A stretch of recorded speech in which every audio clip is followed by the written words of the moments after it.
Oke, selamat datang kembali di channel ini. Kali ini aku akan membahas sebuah pertanyaan yang sering banget diajukan oleh orang-orang terhadapku. Kayak gini contohnya, "Bang, aku nggak sengaja nonton nonton Pekop." Kamu tahulah Pekop itu apa, nonton film itu, nonton film yang menjurus ke arah-arah itu, tapi itu cuma sekilas saja.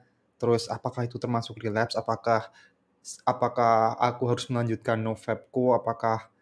Ya, pokoknya seperti itulah. Nah, kalau berdasarkan nofap, tentu saja kalau kamu nonton si porn itu ya, itu secara sengaja kamu termasuk relapse. Tapi bentar bentar bentar, jangan melihat acuan itu karena aku pengen menanyakan sesuatu hal padamu. Aku pengen tanya sesuatu hal padamu. Let's say katakanlah gini, aku akan berikan semacam penggambaran di sini dengan lebih mudah agar kamu bisa memahami ya. Ini dirimu, oke? Kemudian ini aku ya. Nah, kamu bertanya padaku, "Bang, apakah ini relapse?" Oke. Apakah apa yang kulakukan barusan itu termasuk relapse? Aku nggak sengaja melihat. Coba pikirkan, kalau misalnya aku mengatakan, "Ya, itu relapse." Itu udah termasuk relapse. Kamu udah nofap kamu di sini gagal. Aku katakan seperti itu padamu ya, oke? Aku katakan itu padamu. Dan yang pengen kutanyakan padamu, ketika aku mengatakan itu adalah relapse, apakah kemudian tadinya kamu melihat pornografi doang, kamu nonton konten yang mungkin bukan pornografi juga, tapi udah menjurus ke arah-arah sana. Ketika aku mengatakan relapse, apakah kamu akan melanjutkan ke aktivitas selanjutnya? Ke masturbasi, "Ah, sekalianlah udah tanggung, udah dibilang relapse sama Bang Nanda kok." Terus kemudian kamu akhirnya berejakulasi di situ. Apakah setelah aku bilang gitu, kamu akan melakukan itu? Atau meskipun aku mengatakan relapse, tapi kamu tetap kekeh, kamu tetap stay nofap, kamu nggak peduli. Meskipun aku mengatakan itu relapse, tapi kamu tetap melanjutkan. Oh, kamu berpikir tadi barusan itu, kamu tuh cuman kilaf. Kamu kilaf doang. Kamu hanya tergelincir di sini. Kamu nggak sengaja nonton. Ada temenmu yang ngirimin video.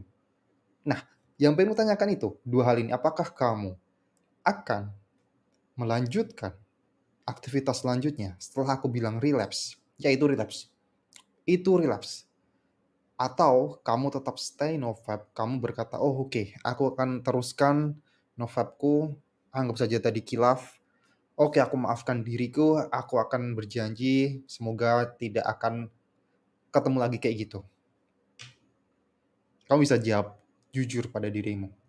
Karena mayoritas orang-orang yang bertanya seperti itu, mayoritas, aku nggak mengatakan semuanya, mereka hanya mencari pembenaran untuk melakukan masturbasi dan berejakulasi, karena udah bilang tanggung, sehingga mereka bertanya pada seseorang agar apa yang dilakukan setelahnya itu di dibilang, "Oke, ini udah relapse, kalian tanggung aja. Bang Nanda udah bilang ini relapse, oke, aku akan masturbasi lagi, aku akan teruskan apa yang tadi belum selesai, aku ejakulasi, baru aku mulai nofap lagi."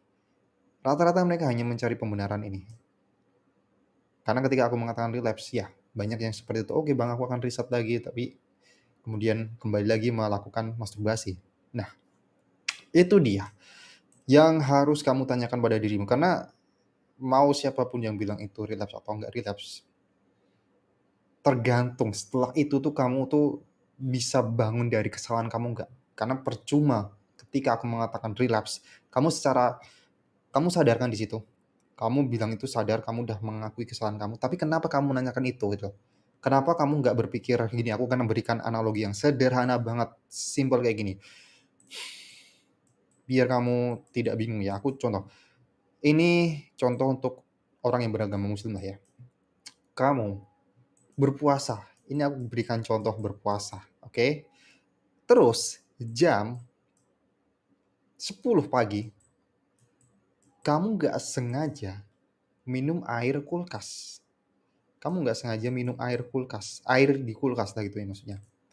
Oke, kamu tahu itu nggak sengaja kan? Kamu tanya sama siapa, ustadz kamu atau siapa gitu, itu nggak sengaja atau bahkan katakanlah kalau itu sengaja lah katakanlah. Oke itu batal kalau sengaja. Tapi kalau katakanlah yang dibilang nggak sengaja pun, apakah kemudian kamu akan tidak berpuasa setelahnya? Apakah kemudian kamu tuh, karena aku udah minum air putih, aku makanlah nasi Padang, aku makanlah apa, kue, aku minumlah kopi sekalian, jadinya aku nggak puas aja karena aku udah minum air putih. Aku pengen tanya sama dirimu, kamu ini apakah seorang anak TK atau kamu adalah seorang yang sudah dewasa? Hanya gara-gara kesalahan kecil kayak gini, ya anggap aja ini juga sengaja, kamu kemudian bertingkah seperti anak TK yang berkata, udah batal sekalian. Meskipun udah batal sekalian, kenapa kamu nggak teruskan sekalian aja? Karena puasa itu esensinya juga bukan hanya soal pahala doang, itu melatih dirimu juga. Apakah kamu akan merengek seperti anak kecil? Aku udah batal nih, aku sekalian batal sekalian dah. Itu yang harus kamu pahami. Kamu ambil kesimpulan dari ini. Meskipun kamu katakanlah kamu udah nonton udah nonton ek lah. Selama apapun itu katakanlah udah sampai air mazinya keluar, tapi kemudian kamu teringat bahwa ini adalah perbuatan salah, selesai, udah, jangan diteruskan. Karena kalau diteruskan, ya kembali lagi siklusnya hanya berulang, berulang, berulang, berulang, berulang, berulang. Kamu berpikir, nanggung lah udah kayak gini, lanjutin aja lah, nanggung lah. Kalau kamu berpikir seperti itu ya kamu kayak anak TK yang udah minum nih, puasaku batal dong. Nah, ini yang harus kamu pahami. Jadi, jangan bertanya lagi tentang kalau aku nonton porn sekilas saja atau bahkan nggak sengaja apakah itu relapse. Nggak usah dengerin apakah itu relapse atau enggak, tapi gimana kamu setelah itu. Itu yang lebih penting. No vibe atau apa itu hari-hari itu nggak terlalu penting. Yang penting tuh kamu gimana terus setelah itu mengendalikan. Oke? Jangan berkata seperti anak TK, seperti orang bodoh seperti itu. Oke, thank you, terima kasih. Dan kalau kamu pengen konsultasi secara private denganku, kamu bisa klik link yang ada di deskripsi. Itu mengarah ke WhatsAppku. Mungkin kamu pengen tanya-tanya terlebih dahulu lewat WhatsApp, oke? Karena ya, aku ingin mungkin kasus kamu tuh berbeda dari orang lain sehingga aku bisa membantumu secara private. Oke, thank you dan see you.